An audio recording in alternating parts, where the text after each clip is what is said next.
Hello student, स्वागत है आपका मेरे इस यूट्यूब चैनल स्टडी अड्डा 143 में। जैसे कि आपको कल एक नोटिफिकेशन मिला होगा मेरे चैनल पर कि आज 10 मई से मैं अपना क्लास स्टार्ट करूंगा। जो पीछे जो भी अब चैप्टर रुका हुआ था मैथ्स का, अब रुकेगा नहीं, आगे इस चैनल पर के माध्यम से आप पढ़ सकेंगे। तो आइए देखते हैं। जैसे कि आप जानते हैं कि हम लोग लॉकडाउन की वजह से दो चर वाले रैखिक समीकरण का हल कर रहे थे। वो भी ग्राफीय विधि खत्म हो गया था, प्रतिस्थापन विधि शुरू हुआ था। इसको हल करने के टोटल 4 विधि है। इसका मानक रूप x plus b y plus c बराबर 0 का रूप का होता है। तो ग्राफीय विधि समाप्त हो गया था। आज प्रतिस्थापन विधि का अध्ययन करेंगे किसी दो चर वाले रैखिक समीकरण को। तो देखिए, आपके एनसीईआरटी किताब के एक्सरसाइज 3.3 में पहला क्वेश्चन कहता है कि कोई दो चर वाला रैखिक समीकरण दिया गया है, 6 क्वेश्चन है, और उसको आपको प्रतिस्थापन विधि से हल करके उसमें मौजूद चर का मान निकालना है। तो उसमें प्रश्न संख्या 1 में टोटल 7 क्वेश्चन है, शायद 6 क्वेश्चन है। उसमें आपको मैंने बस वही प्रश्न जो चुन के आपको हल करके दिखाने का प्रयास किया हूँ, जिससे आपको बोर्ड में प्रश्न पूछे गए हैं और थोड़ा मुश्किल होगा स्टूडेंट को बनाने में। तो इसको देखें, सीखें और बाकी प्रश्नों को घर पर बैठ के बनाएं। तो देखिए, जैसे कि प्रश्न संख्या 1 का 2 में s माइनस टी बराबर 3 समीकरण नंबर 1, लेकिन s बटा 3 और t बटा 2 बराबर 6, ये तो कोई दो चर वाला रैखिक समीकरण का मानक रूप है ये नहीं है। तो इसको हम लोग लॉसा करके हल करके इसके रूप में लाएंगे। जैसे देखिए, 3 दूना 6 इसका लॉसा होगा, दो जाके इसमें गुना करेगा तो 2s, 3 जाके 3t और 6 का 6 उतर गया। फिर 2s अब प्लस 3t बटा 6, इसके नीचे 1 छिपा है, क्रॉस गुना तिरछा तिरछी गुना करेंगे तो 1 से गुना किया तो कोई फर्क नहीं पड़ेगा, 2s प्लस 3t उतर जाएगा, 6 6 के 36 हो जाएगा आपका। तो इसमें 2 को समीकरण हमको मिल गया। इसको हल करने का तरीका होता है कि दोनों में से किसी समीकरण को पहले हल कीजिए, उसके चर को ले जाके जो बाकी है उसमें रखिए, उसमें जो मान लिखेगा इसी 3 में रख दीजिए और आपको आंसर मिलेगा। जैसा कि आप देखेंगे आगे कि मैं समीकरण नंबर 1 को ले लिया, समीकरण 1 का हल कर रहा हूँ। समीकरण 1 एस माइनस टी बराबर 3 दिया है, एस को इधर छोड़ दिया, टी घटाव में इधर आके जोड़ हो गया, तो एस बराबर 3 प्लस टी समीकरण नंबर 3 इसको मानना है। ध्यान रखिएगा, जैसे जैसे मैं कर रहा हूँ बाकी प्रश्नों में आपको वैसे ही करना है। और आगे देखेंगे कि एस का जो मान निकला था यहाँ पर, एस का मान हम लोग 2 में, क्योंकि 1 को उठाएंगे तो 2 में रखेंगे, जो मान निकलेगा 2 को अगर उठाएंगे तो 1 में रखेंगे।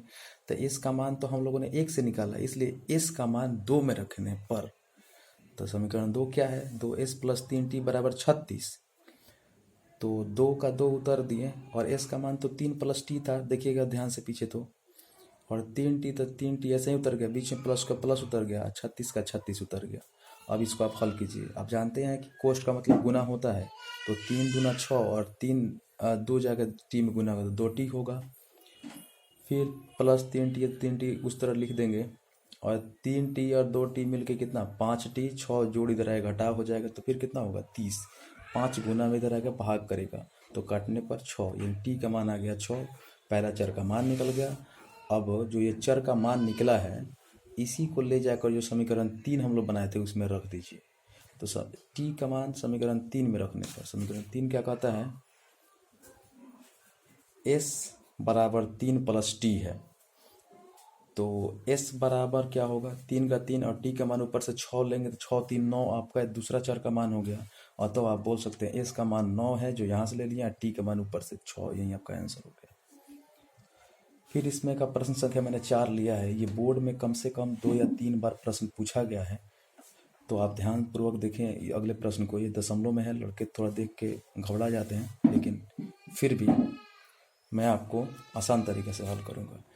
तो देखिएगा, पहला समीकरण दिया है 2.2 एक्स प्लस 0 सॉरी माफ़ कीजिएगा 0.2x प्लस 0.3x बराबर 1.3 है। दशमलव को दशमलव में हल करेंगे तो आगे हल करने में कठिनाई आएगी। तो देखिएगा ध्यान से, एक अंक के बाद दशमलव है, तो इसीलिए आप 10 से दोनों तरफ गुना करेंगे। अगर 2 अंक के बाद रहता तो आप 100 से गुना करते हैं। हाँ, तो आगे देखिएगा, बता रहे थे कि 0.2 है, माने एक अंक के बाद रहेगा तो दोनों तरफ 10 से गुना करना है। अगर 0.2 अंक के बाद है तो 100 से गुना करना है। तो उतना टेंशन में बात नहीं है। यहाँ पर एक अंक के बाद दशमलव, इसीलिए दोनों तरफ 10 से गुना किए हैं। तो आपका क्या होगा, दशमलव हट गया 2x हो जाएगा, इधर दशमलव हट जाएगा तो 3x हो जाएगा, इधर दशमलव हट जाएगा तो 13 हो जाएगा। इसको बोल देंगे समीकरण नंबर 1। फिर देख रहे हैं कि 0.4x दिया है, फिर एक अंक के बाद आता है, उसी तरह सेम प्रक्रिया है दूसरा में कि दोनों तरफ 10 से गुना करने पर, तो 10 से गुना करेंगे तो दशमलव हट जाएगा 4x, दशमलव हट जाएगा यहाँ से भी तो 5y, बीच में जोड़ का जोड़, और 2.3 में से दशमलव हट जाएगा तो 23। तो यहाँ पर 2 हमको समीकरण मिल गया है जो 2 चर वाले रैखिक समीकरण के रूप का है। तो इसको भी प्रतिस्थापन विधि से हल करेंगे। तो हम पहले की भांति कि समीकरण 1 का हल, फिर उसमें से जो चर मान निकलेगा 2 में, फिर उस तरह से आगे बढ़ते रहेंगे। तो थोड़ा आगे ध्यान दीजिए।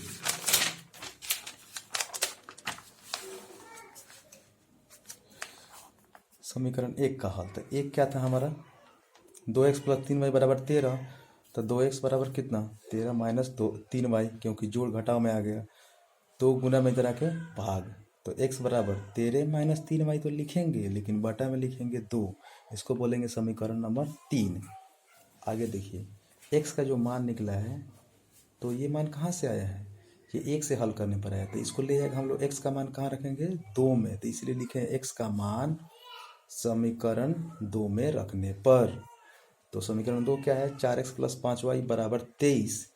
तो 4 का 4, लेकिन बीच में गुना है तो गुना के लिए हमने कोष्ट दिया, तो 4 का 4 आ गया। x का मान टोटल देखिए ऊपर, 13 माइनस 3y बटा 2, तो 13 माइनस 3y बटा 2, कोष्ट बंद कर दिए, प्लस 5y का प्लस 5y बराबर 23 का 23।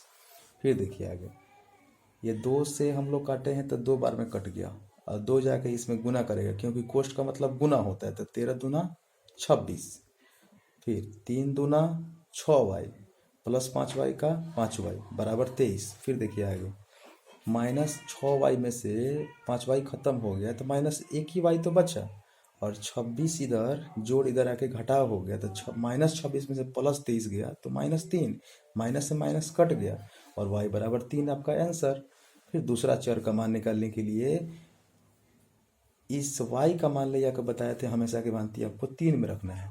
तो y का मान 3 में रखने पर 3 नंबर समीकरण क्या था आपका, x बराबर 13 माइनस 3y, 13 माइनस 3y बटा 2 था।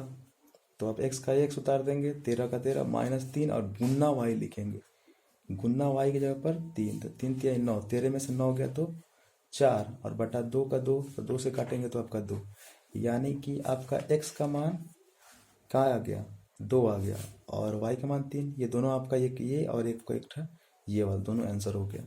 आगे देखेंगे ध्यान से, एक आपका प्रश्न संख्या हमने 5 चुना है, जो 5 बहुत इंपॉर्टेंट है, और ये भी कम से कम 3-4 बार बोर्ड प्रश्न में आया गया है, और इसको हल करने का तरीका सीखेंगे। ये सब प्रतिस्थापन विधि से ही हो रहा है। सो इतना प्रश्न देखने के बाद बाकी प्रश्न आशा है कि बना लेंगे आप लोग। फिर भी अगर कोई दिक्कत होती है तो कमेंट करते रहे मेरे चैनल पर, आपको कमेंट जरूर सुनेंगे हम।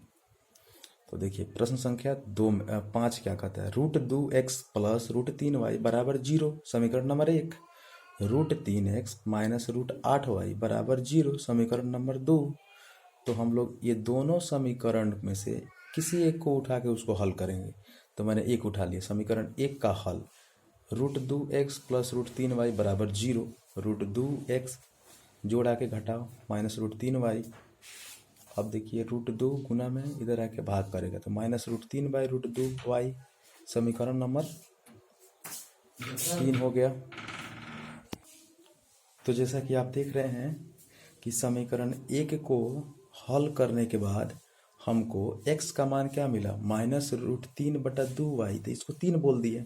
हमेशा का भांति वही बार बार दोहराते रहेंगे, वैसा ही स्टेप है, बस आपको समझ में आना चाहिए। और जो x का मान है, अब एक को हल करें तो एक तीसरा समीकरण मिला, तो इसको ले जाकर जाहिर सी बात है दूसरा में रखेंगे। तो x का मान समीकरण 2 में रखने पर, समीकरण 2 क्या है मेरा, तो √3x माइनस √8y बराबर 0।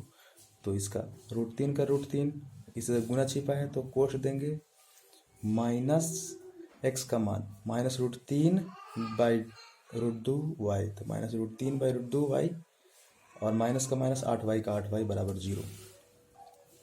फिर देखिए ध्यान से, आप इसको थोड़ा सा जानते ही हैं कि कोष्ट का मतलब गुना होता है, और √3 गुना होगा, जानते हैं कि रूट से रूट कट जाता है, सिंपल 3 बचता है, तो माइनस 3y और बटा √2 का √2 माइनस 8y का 8y बराबर 0। आप सिंपल से अब यहाँ पर भिन्न का जोड़ करेंगे कि इधर ले आके तिरछे गुना करते हैं, तो 8 दूना 16, तो माइनस 16y हो जाएगा, और माइनस 3y का माइनस 3y बटा √2 बराबर 0। 0 के नीचे 1 छिपा है, तो आप इसको तिरछा गुना करेंगे तो 0 होगा, 1 से गुना करेंगे तो ऐसे ही सेम आएगा, लेकिन कुछ बदलाव के साथ। 3y का 3y उतार दिए, लेकिन 4 का वर्गमूल 16 का वर्गमूल तो 4 होता है, y का y। तो यहाँ पर देख रहे हैं कि ये एक समान चर हो गया है, तो माइनस 3y और माइनस 4y माइनस 7y बराबर 0 आ गया। 7 गुना में इधर आके भाग करेगा तो 0 में भाग करने से कुछ नहीं होगा, 0 होगा, यानी y का मान हो गया 0, यानी कि एक चर का मान आपने निकाल दिया। इसके दूसरे चर का मान देखिए, और आपको पहले की भांति सिखाए हैं कि जैसे एगो चर मान निकलेगा, आप क्या करेंगे, आप इसको ले जाके समीकरण नंबर 3 में रखेंगे। जैसा आप देख रहे हैं y का मान निकला था जो, उसको ले जाकर समीकरण नंबर 3 में रखने पर, तो समीकरण 3 क्या है, x बराबर माइनस √3 बटा √2y, और x बराबर माइनस √3 बटा √2y, y का मान ऊपर से लाए हैं 0, तो 0 गुना कुछ भी करेंगे तो पूरा 0, यानी कि x का मान भी 0। ये 3 बार बोर्ड में पूछा गया प्रश्न है, बहुत ही आसान तरीके से समझाया है, ध्यान से इसको देखें समझें। इसमें का प्रश्न संख्या 2, एक के कुछ प्रश्न मैंने हल किया है, कुछ आपके लिए छोड़ दिया है, लेकिन प्रश्न संख्या 2 कहता है, सुनिएगा ध्यान से, कि यदि 2 चर वाले रैखिक समीकरण 2x प्लस 3y बराबर 11 और 2x माइनस 4y बराबर माइनस 24 हो, तथा y बराबर mx प्लस 3 हो, तो m का मान क्या होगा। इस m का मान क्या होगा, ध्यान रखिए क्वेश्चन में थोड़ा सा बदलाव हो गया कि x y का मान नहीं पूछा, अब m का मान पूछा। तो जाहिर सी बात है कि ऊपर के प्रतिस्थापन विधि से हल करेंगे दोनों समीकरण को, जैसे पहले करते थे, और x y का मान इसमें अगर हम लोग रखेंगे तो जाहिर से एकदम निश्चित ही आपको m का मान मिल जाएगा। उसी प्रकार आगे करेंगे, जो ध्यान से देखिए। समीकरण 1 आप पहले से जानते हैं कि 2 समीकरण होगा तो एक समीकरण का हल करेंगे, तो उसी तरह समीकरण 1 का हल 2x प्लस 3y बराबर 11, तो 2x बराबर क्या, 3y जोड़ में इधर आएगा घटाव में 11 माइनस 3y, 2 गुना में इधर आएगा भाग। कैसे हो गया, ध्यान से देखिए कि इधर 11 माइनस 3y है, इधर गुना छिपा है, तो 2 गुना इधर भाग करेगा, तो 11 माइनस 3y बटा 2 समीकरण नंबर क्या हो गया, 3 हो गया। तो ये x का मान जो हमको y के रूप में मिला है, ये कहाँ से मिला, एक को हल करने पर, तो कहाँ ले जाकर रखेंगे, 2 में रखेंगे। तो x का मान 2 में रखने पर, तो x का जगह पर तो ये रखना ही पड़ेगा, तो 2 का 2 उतार दिए, इधर गुना छिपा होता है तो इसके लिए मैंने कोष्ट लिख दिया, और x का मान 11 माइनस 3y बटा 2, ठीक है, ये 2 से 2 कट गया, माइनस 4y के माइनस 4y, और माइनस 24 है तो माइनस 24। आगे देखिए, तो 11 माइनस 3y माइनस 4y बराबर माइनस 24, ये कैसे आया, थोड़ा सा ध्यान रखिएगा। यहाँ पर मैंने क्या लिखा था, ये जब 2y से 2 से 2 कट गया तो 11 माइनस 3y तो बचा ना, तो उसे वहीं से मैंने ला दिया कि 11 minus 3y minus 4, 11 minus 3y minus 4 बराबर माइनस 24, तो 4 और 3 7, एक्चुअल में माइनस 7 होगा क्योंकि माइनस माइनस जुड़ जाता है, लेकिन चिन्ह माइनस से कराता है। जोड़ में है 11, इधर आएगा घटेगा, तो घटाव तो जुड़ जाता है, तो माइनस 24 और उधर से माइनस 11 माइनस 35, ये माइनस से माइनस कट गया, तो क्या बचा, -7y बचेगा, लेकिन 7 गुना में जरा के भाग कर दिया तो 7 पचे 35, y का मान 5। तो आप यहाँ पर क्या देखें, y का मान 5 निकला, तो ये y का मान ले जाए कहाँ रखेंगे, 3 में। जैसे हमेशा रखते हैं कि एक चर का मान निकलता है, उसको ले जाकर फटाक 3 में रख देते हैं। तो y का मान 3 में रखने पर x बराबर 11 - 3y बटा 2 था। 3 नंबर समीकरण ऐसा ही था, ध्यान से देखिएगा पीछे के। तो x बराबर 11 - 3, बीच में गुना छिपा रहता है तो गुना 5 बटा 2। तो क्या होगा, 11 - 5 3 15, तो -15 में से 11 गया तो -4, अब बटा में 2 काटेंगे तो -2 आएगा। तो दोनों चरों का तो मान निकल गया, y का मान 5 आ गया और x का मान -2 आया। जैसा कि मैं बताया था, ये आंसर अब की बार नहीं होगा, आखिर आपको m का मान पूछा है, तो इसीलिए जो एक अलग से समीकरण दिया था y बराबर mx + 3, इसमें दोनों का मान रखेंगे। तो y का मान ऊपर से 5, m का मान m गुना x का मान -2 और +3। तो आप इसको हल करें, देखिए यहाँ +3 है, इधर आएगा तो -3, 5 में से 3 गया तो 2, और ये गुना करेगा तो माइनस प्लस माइनस 2m होगा, और 2m गुना में है, इधर आएगा भाग करेगा तो कट जाएगा -1। m का मान किसके बराबर आ गया, -1 के बराबर आ गया। तो ये रहा आपका आंसर प्रश्न संख्या 2 तक। आगे आपको इसी तरह पढ़ाई करना है और वीडियो में बने रहना है। प्रतिदिन मैं आपको मदद करूँगा और आगे पढ़ाई में कल एक फिर से आगे की तरफ हम लोग बढ़ेंगे। आज के लिए इतना ही, धन्यवाद। अगर किसी प्रकार के प्रॉब्लम हो तो मेरे कमेंट सेक्शन में जाके कमेंट करें, और बाकी बात आप जानते ही हैं, मैं हमेशा विद्यार्थियों का साथ देता आया हूँ और आगे भी साथ बना रहेगा आपका। धन्यवाद।